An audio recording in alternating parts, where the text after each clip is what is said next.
వ్యవస్థల్లో ఇన్ని మార్పులు తీసుకురావడం అనేటువంటిది గతంలో ఎప్పుడు జరగలేదు.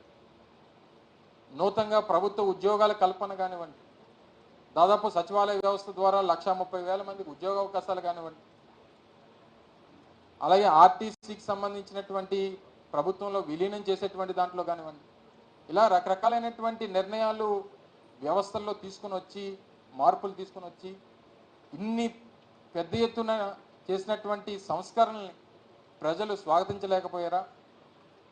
ఇవన్నీ కూడా దీని మీద అంటే లేదా ఇన్ని కార్యక్రమాలు చేసాం ఇంకా ఏదైనా చేస్తే బాగుంటుందని చెప్పి ఆశించారా?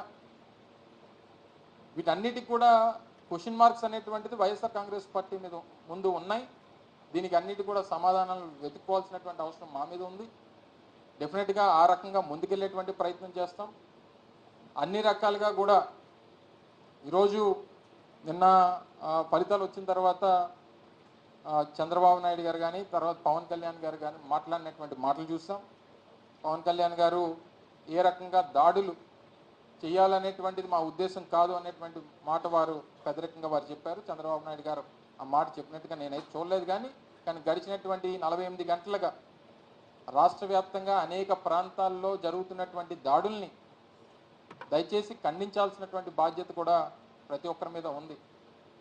ఇంట్లోంచి బయటికి పిలిచి పేరు పెట్టి పిలిచి బయటికి ఏ రకంగా దాడులు చేస్తున్నారు అనేటువంటిది మనం చూస్తూ ఉన్నాం.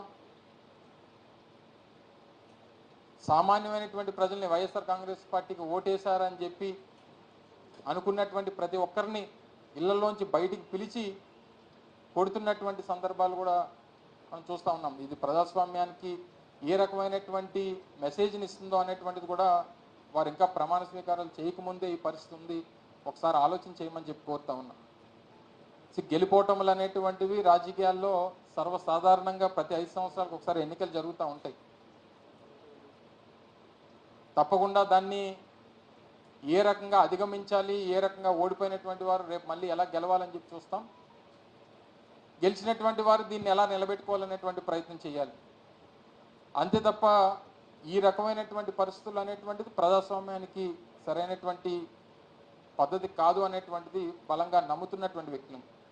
ఈరోజు ఉదాహరణకి నా వరకు నా కుటుంబం దాదాపు 10 ఎలక్షన్స్లో పోటీ చేశాం. 4-5 సందర్భాల్లో గెలిచాం, 4-5 సందర్భాల్లో ఓడిపోయాం. ఇవి రాజకీయాల్లో కొత్త కాదు.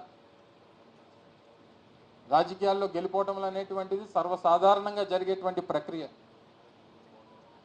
ఓడిపోయినటువంటి వాడు బలహీనుడు కాదు, గెలిచినటువంటి వాడు బలవంతుడు కాదు.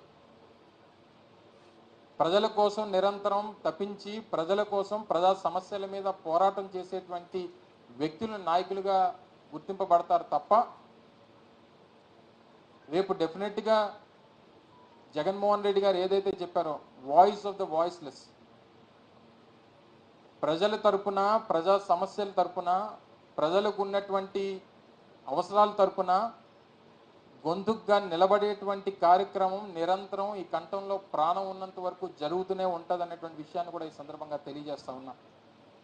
విశాఖపట్నంలో పుట్టి పెరిగినటువంటి వ్యక్తిగా ఈ ప్రాంతంలో అనేక